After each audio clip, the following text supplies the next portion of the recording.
নমস্কার, সবাই কেমন আছেন? সুপ্রিয়ার নতুন একটি ব্লগে আপনাদের অনেক অনেক স্বাগত। আজকে শুক্রবার, রাত এখন 12:15 মতন বাজে। আমরা সবাই খেতে বসেছি। আজকের খাবারে চাউমিন, এগ চাউমিন নিয়ে আসা হয়েছে। আর সামনে একটা কেক দেখে ভাবছেন যে আজকে কারো বার্থডে আছে। না, আজকে বার্থডে না, কিন্তু রাত 12টার পরে আমার বাবাইয়ের জন্মদিন শুরু হচ্ছে। তো ভাবলাম কালকের ওর বার্থডে, তো আজকেই সেলিব্রেট করা যাক রাত 12টার পর। তাই ছোট্ট করে একটা কেক আর ওর পছন্দের এক চাউমিন নিয়ে আসা হয়েছে। তো এই সবাই মিলে চাউমিন খেয়ে তারপর রাত 12টা বাজলেই কেকটা কাটা হবে। তার মধ্যেই দেখুন ছো মেরে খাওয়াও হয়ে যাচ্ছে। আর বেটু তো অনেকক্ষণ ধরেই চেষ্টা করছে যে কেকটা ওই কাটবে, কিন্তু বললাম দাদা ভাইয়ের জন্মদিন, দুজনে একসাথে কাটো। না, ও আমাকে দাও, আমিই কাটবো। আর ওর তো প্রতিদিনই বার্থডে, আর কোনো বন্ধুর বা কোনো স্কুলে কারোর বার্থডে হলে তো বলে আমার বার্থডে কবে আসবে। তো ওর বার্থডে আর 1 মাস পরে আছে, বাবাইয়ের বার্থডের পরে। রাত্রে খাওয়া দাওয়ার পরে 12টা বাজলো, তখন যে কেক কাটলাম, ভিডিও করব ভুলেই গেছি। আর তার পরের দিন দুপুর 3টে এখন আমরা বেরোচ্ছি বাবাইকে নিয়ে একটা ছোটোখাটো রেস্টুরেন্টে খাওয়া দাওয়া করতে দুপুরে। আর আমাদের এখন টাইম হয়ে ওঠে না যে বাড়িতে কিছু বানিয়ে দেবো। তো এসছি দুপুরবেলা, আমিও কাজে থেকে ফিরে, হাজব্যান্ড দোকান বন্ধ করে এসছে। তো ঘরে আর কিছু বানানো হলো না। তো আমরা আগে থেকেই প্ল্যানিং করেছিলাম যে দুপুরে আর কিছু বানাবো না, বাইরেতেই খাওয়া দাওয়া করব। তো ওরা সবাই রেডি হয়ে দাঁড়িয়ে রয়েছে, আমি ঘরের দরজা দিয়েই বেরিয়ে এলাম। বাবাই তালা লাগাচ্ছে। বেশি দূর যাব না, সামনেই পিএম মল, ওখানে খুব ভালো একটা পাঞ্জাবি রেস্টুরেন্ট আছে, সেখানেই যাওয়ার আছে। ওখানেই খাওয়া দাওয়া দুপুরবেলায় সারবো। বাড়িতে আর ঝামেলা করলাম না। চলুন, বাড়ির পাশে যে মন্দিরটা, তার পাশ দিয়ে তো আমাদের যেতে হয়। মন্দিরের ভিতরটা একদিন আপনাদেরকে দেখাবো। এবারে নতুন করেই বানিয়েছে মন্দিরের ভিতরেরটা, একদম সুন্দর করে বাড়িয়েছে অনেকটা মন্দিরটা। খুব সুন্দর মোজাক করে একদম মার্বেল টার্বেল বসিয়ে অনেক বড় বানিয়েছে মন্দিরটা, তো দেখতেও সুন্দর হয়েছে। হাজব্যান্ড গেছিলো শ্রাবণ মাসে জল ঢালতে, তখন বলছিল মন্দিরটা কি ভালো বানিয়েছে, মানে ঢুকলেই আর ভারতে ইচ্ছা হবে না। এবারে এখনও পর্যন্ত আমি শিব মন্দিরে যেতে পারিনি, নতুন যে বানিয়েছে। শ্রাবণ মাসে হাজব্যান্ড গেছিলো, আর সেই সময় আমাদের উপরে কলকে গাছের ফুল ফুটেছিল দুখানা, ও নিয়ে আবার শিবের মাথায় দিয়ে এসেছিলো, আর সেই সময় গেছিলো। আমার আর যাওয়া হয়নি, অন্য একদিন পুজো দেওয়ার আছে। 2 ছেলের তো জন্মদিন, বড়টার হয়ে গেলে আবার ছোটোটার একদিন গিয়ে পুজো দিয়ে আসবো, মন্দিরটাও দেখে আসবো সুন্দর। বাড়ির কাছে, কিন্তু এই যাওয়া হয় না। সব কিছু বাড়ির কাছে থাকলেও ভগবান না চাইলেও তুমি যেতে পারবে না, এটাই হচ্ছে ব্যাপার। চলুন, আমরা তো এসেই গেছি কাছাকাছি পিএম মলে। আর কিছুক্ষণ বাকি আছে। আমাদের বাড়ি থেকে বেশিক্ষণ লাগে না, 5-10 মিনিটের সময় লাগে যেতে। বাস এসে গেছি। স্কুটি থেকে নেমে দুপা হাঁটতে না হাঁটতে দেখি বাবাইয়ের জুতোর ফিতের দুটো খোলা। ভালো করে তাড়াহুড়ো বাঁধতে পারেনি, আর বেরিয়ে পড়েছি। এখন রাস্তায় হাজব্যান্ড দাঁড়িয়ে ওকে জুতোর ফিতেটা বেঁধে দিচ্ছে। না তো একটু পরে না দেখলে ওই ফিতে বেঁধে পড়লে দাঁত আর ঠোঁট দুটোই যাবে ভেঙে, ওই জন্য তাড়াতাড়ি বেঁধে দিয়েছে। আর আমরা তাড়াতাড়ি চাইছিলাম একটু ভিতরে যেতে। আর আজকে শনিবার না, এমনি মলে ভীষণ ভিড় হয়, আর ফুড কর্নারগুলোতেও তো খুব মানে বেশি ভিড় হয়। তাই ভাবছিলাম যে আমরা আবার টেবিল পাবো কি না খাওয়ার, তাই জন্য তাড়াহুড়ো করে যাচ্ছি। আর দুপুরে একদম কিছু খাওয়া নেই, এসেই তাড়াতাড়ি রেডি হয়ে বেরিয়ে পড়েছি। বাচ্চারাও একটু টুকটাক খেয়েছে সকালে, আর হাজব্যান্ড স্নান করে পুজো দিয়েছে, সেই প্রসাদ আমরা একটা করে মিষ্টি খেয়ে বেরিয়ে পড়েছি। তো তাই জন্য পেটের মধ্যে যেন ইঁদুর একদম দৌড়াদৌড়ি করছে, যে চাই গিয়েই মাত্র যেন আমরা একটা টেবিল পেয়ে যাই, আর মানে খাবার তাড়াতাড়ি অর্ডার করলে যেন এসে যায়। একটু রেস্টুরেন্টে তো একটু লেট হয় আসতে, তো ওটাই ভাবছিলাম যে লেট হলে খিদেও পেয়েছে। তো যাই হোক, আমরা চলে এসেছি পিন বালুচিতে একটা পাঞ্জাবি রেস্টুরেন্ট। তো পাঞ্জাবি রেস্টুরেন্ট মানে খাওয়া দাওয়া তো বেশ ভালোই থাকে। আর আমরা একবার এসেও ছিলাম, সেই সময় আসাতে আমরা বেশি কিছু খেতে পারিনি, পেট সবার ভর্তি ছিল। তো ওই পনির আর নান অর্ডার করেছিল, তো পনিরটা বেশ ভালো টেস্ট ছিল। তো বেশি কিছু তখন খাইনি আমরা, যে ফুড কর্নার থেকে অনেক কিছু খেয়ে ফেলেছিলাম সেই সময়। দেওর যা ওর বাচ্চাটা পুচকুটা সবাই আমরা ঘুরে ফিরে ওখানেই খেয়েছিলাম। লাস্টে এই রেস্টুরেন্টের কথাটা বলতে তো বলছি চলো একবার গিয়ে দেখি কেমন কি খাবার বানায়। তো সেই সময় সেই রাত্রে আমরা এই হোটেলে এসেছিলাম, এসে খাওয়া দাওয়া করেছিলাম। তো ভেজ আইটেম মোটামুটি আমাদের খুব ভালো লেগেছিলো, কিন্তু আজকে আমরা ভেজ কেউ খাবো না, সবই ননভেজ খাবো। বাবাই ননভেজ খেতে ভালোবাসে, ভেজও পছন্দ করে। বাবাইয়ের কোনো যে ননভেজ আর ভেজের মধ্যে কোনো ফারাক নেই, ও সব কিছুই পছন্দ করে। তো ওর খাওয়া নিয়ে আমার কোনো অসুবিধা হয় না, ওই জন্যই আমরা এসেছি রেস্টুরেন্টে, যে যাতে ও একটুখানি মন পছন্দের ওর জন্মদিনেও খেতে পারে। তো এসে ও মেনু চেক করছে কি কি অর্ডার করবে। তো স্টার্টারে আমরা পনির একটা ওখান দিয়ে হোটেল থেকেই একজন সাজেস্ট করলো যে পনিরের স্টার্টার নিতে একটা, উনি বললেন, নামটা আমি ভুলে গেছি। তো স্টার্টার অর্ডার করেছি, আর এসেই মাত্র আমরা লস্যি অর্ডার দিয়ে দিয়েছিলাম। তো লস্যির মধ্যে 2খানা লস্যি আমাদের রেডি হয়েছে, আর 2খানা বললো জাস্ট 5-10 মিনিটের মধ্যে ওরা দিয়ে দেবে। তো 2 ছেলেকে 2টো লস্যি দিয়ে দেওয়া হয়েছে, যাতে বেটু শান্ত হয়ে একটা জায়গায় বসে। ও একটু বাইরে বার হলে বেশি চঞ্চল হয়ে যায়, বাড়িতে তো চঞ্চল থাকে কিন্তু বাইরে বেরোলে আবার এক্সট্রিম হয়ে যায়। তো ওই জন্য ওকে একটা কিছু দিয়ে বসিয়ে দিতে হয়। তো এখন লস্যিটা দিয়ে বসানো হয়েছে, আর মাঝে মাঝে একটু মোবাইলটা দাও, একটু দেখি। এখন মোবাইলের নেশা হয়েছে, আগে মোবাইলটা ধরতো না, হঠাৎ দেখছি মোবাইলের জন্য বায়না করছে বেশি। তো লস্যিটা বাবাই খেলো, বাবাই বলছে মামা একদম ভালো না, তুমি একটু টেস্ট করো। তো আমি দেখি একটু টেস্ট করে কেমন আছে। তো ওই লস্যিটা মানে ভেবেছিলাম পাঞ্জাবি হোটেলের লস্যি খুব ভালো হবে, কিন্তু একদমই বেকার ছিল, খুব একটা টেস্ট ছিল না, নর্মালি ছিল একদম লস্যিটা। তারপরে দইটা মানে অনেক পুরানো ছিল, ওই জন্য আরও ভালো লাগছিল না। এখানে স্টার্টারের জন্য এখানে স্যালাড, চাটনি আর আচার দিয়ে গেছে।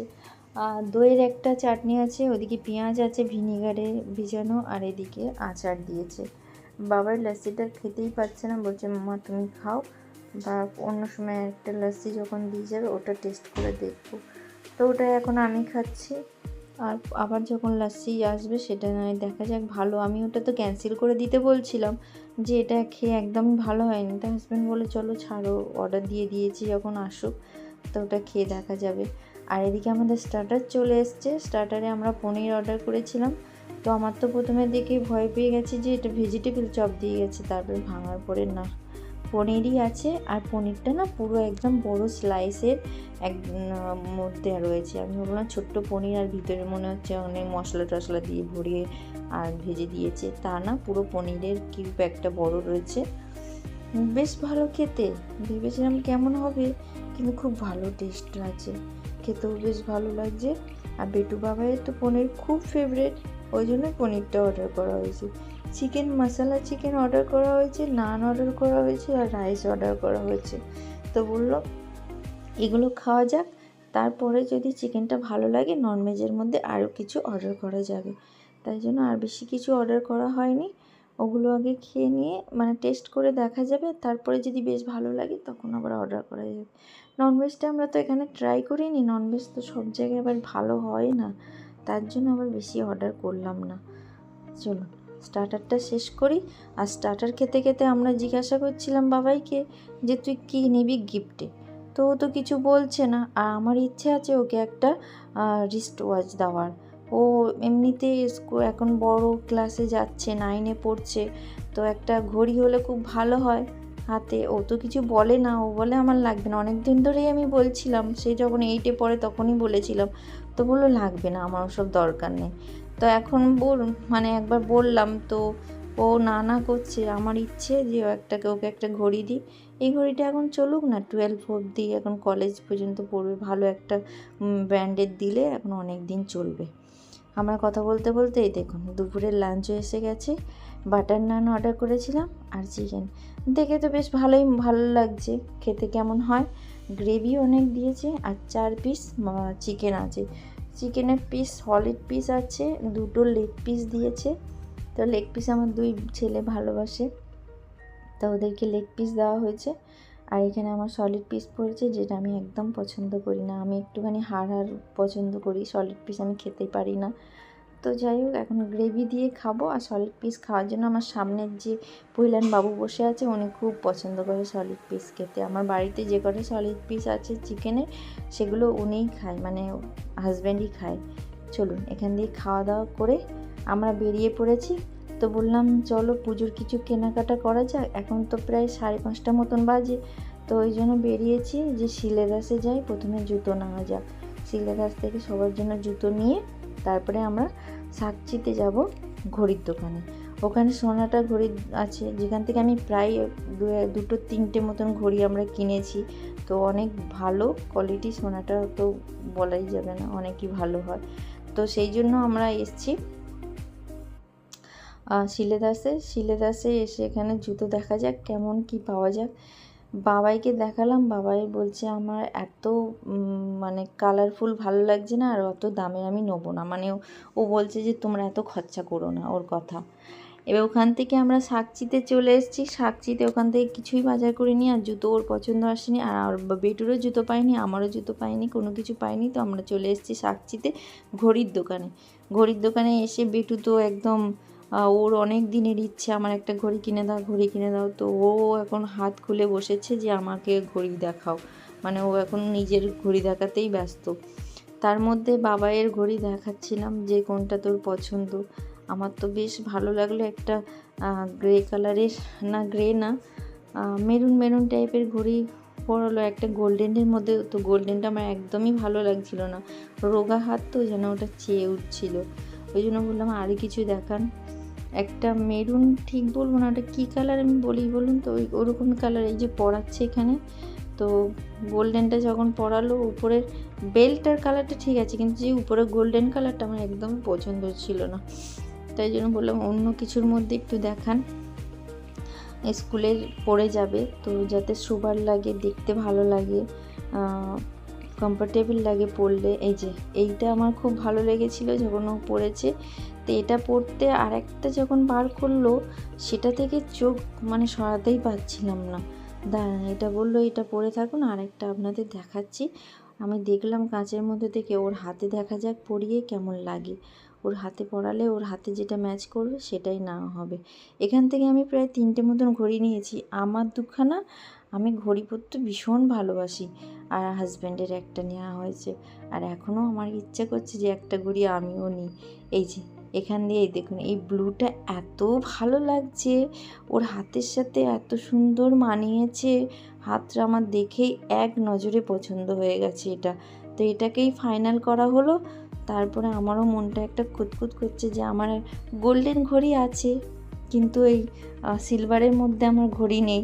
আর কোনো ব্ল্যাক বা কোনো কিছু পরলে সিলভার ঘড়িটা পরলে বেশি ম্যাচ করে। তো অনেক দিনের ইচ্ছে যে আমার একটা সিলভারের ঘড়ি হোক। তো ওর দেখা টাকা হয়ে গেছে, বেটুরও ঘড়ি দেখা হচ্ছে যে ওর জন্য কি না হয়। তো রেড একটাও ভালো লাগছিল না, একটা ব্লু কালারের রয়েছে, সেটা মোটামুটি লাগছে, কিন্তু ওর হাতে পরিয়ে দেখা যাক ওর এখন কোনটা পছন্দ আসে। এখন বেটুকে নিয়ে পড়া হয়েছে, বেটুর যেটা পছন্দ হবে তারপরেই আমি যাব আমার জন্য একটা ঘড়ি পছন্দ করতে। অনেক দিনের ইচ্ছে যে একটা সিলভারেরও ঘড়ি হোক। তো বেটুকে এই যে কালারটা আমার মোটামুটি লাগছিল, একটুখানি আর একটু লাইট কালার, মানে লাইট মানে ডিপ কালার হলে ভালো হতো। এটা কেমন মানে পুরানো পুরানো লাগছিল ঘড়িটা। তো ওর মধ্যে থেকে একটা ব্লু কালারের ঘড়ি ছিল, ওটা বেশ কালারটা সুন্দর, কিন্তু আমি চাইছিলাম না যে ব্লু কালারের নেক, তাই জন্য মানে রেড দেখছিলাম, কিন্তু ব্লুটা ওর হাতে পরিয়ে বেশি ভালো লাগছিল। তো একদম ব্লু কালারের ঘড়িটা পেয়ে খুব খুশি হয়েছে। তো এখানে ওর জন্য একটা ঘড়ি না হলো। এবার ওর হয়ে যাওয়ার পর আমি দেখব।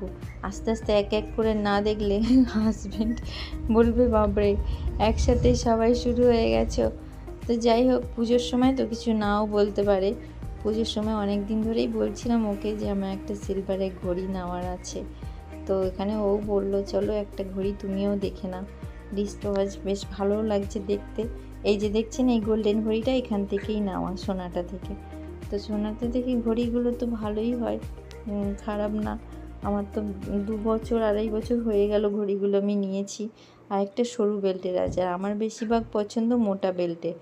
তো 2 রকম 3 রকম দেখলাম, তো প্রথমে যে ঘড়িটা আমাকে পরিয়েছে ওটাই আমার বেশি ভালো লাগলো, আর হাতের সাথে ভালোও লাগছে। তো উনি বারবার বলছিল যে আপনি সরু বেল্টের মধ্যে দেখুন, আর আমার সরু বেল্ট অত ভালো লাগে না। হ্যাঁ, আমার যখন বিয়ে হয়নি, যখন স্কুল লাইফে, তখন আমি সরু বেল্ট মানে সরু চেনে ঘড়ি পরেছিলাম। ছোট্ট থেকে আমার ঘড়ি পরার শখ, আর আমার ঘড়ি তখন ওই ছোট্ট থেকেই আমি ঘড়ি পরতাম। মাকে বলে বলে বলে বলে মা একটা দিদির জন্য কিনে দিয়েছিল, আমার জন্য একটা কিনে দিয়েছিল। যখন থেকে আমি ঘড়ি দেখা শিখেছি তখনই ঘড়ি। তো যাই হোক, ফাইনালি আমরা 3 জনে 3টে ঘড়ি নিয়ে নিয়েছি। হাজব্যান্ড বললো আমি নেব না, আমি এসব পরতে ভালোবাসি না। বাড়িতে এসে আমার তো মন শান্তি হয়নি, ওখানে বাবাই খেয়ে তৃপ্তি পায়নি। আমরা বাইরে একটু আধটু কিছু খেয়ে বাড়িতে এসেছি 7:30 নাগাদ। আবার একটা কেক নিয়ে আসা হয়েছে, দই নিয়ে আসা হয়েছে, আর আমি ঘরে বানিয়েছি পায়েস, লুচি, আলুর তরকারি। আমি বলি এটাও আমার যেন মনের আনন্দ হচ্ছে, আমি যে বানিয়ে দিচ্ছি বাচ্চাদের জন্মদিনে বানিয়ে দিয়ে আমার হাতে নিজের খাওয়ানো, ওটা আমি খুব মিস করি। আর ওটা আমি খুব আনন্দও পাই যে আমার বার্থডের দিনে আমার হাতে ওরা খাক। আর আমি আজকে টাইম পাচ্ছি না বলে আমি বানাতে পারি না, না তো বিভিন্ন রকমের আমি খাবার বানিয়ে বানিয়ে ওকে সাজিয়ে দিই। আর আমার খুব ভালোও লাগে। বাচ্চাদের জন্মদিন ঘরেতে বানিয়ে দেবো, বাচ্চারা খেয়ে তৃপ্তি পাবে ওদের পছন্দের। আর বাবাই সত্যি বলতে বাইরে ঘাটে খেতে খুব কম ভালোবাসে, ও যত বলে মামা তুমি বানাও, তোমার হাতে খাবো। তো যাই হোক, বার্থডে হ্যাপি বার্থডে সব কেক কাটা হলো। কেক কাটার পরে একটু কেক খাওয়া যাক। আর চলুন ভিডিওটা এখানেই শেষ করছি। সবাই ভালো থাকবেন, সুস্থ থাকবেন, নিজেদের খেয়াল রাখবেন। ভিডিওটা ভালো লাগলে অবশ্যই লাইক করবেন। আর আমার বাচ্চার জন্য অনেক অনেক আশীর্বাদ করবেন, যেন ওরা জীবনে অনেক বড় হোক, ভালো হোক, ওদের সুস্থ থাকুক।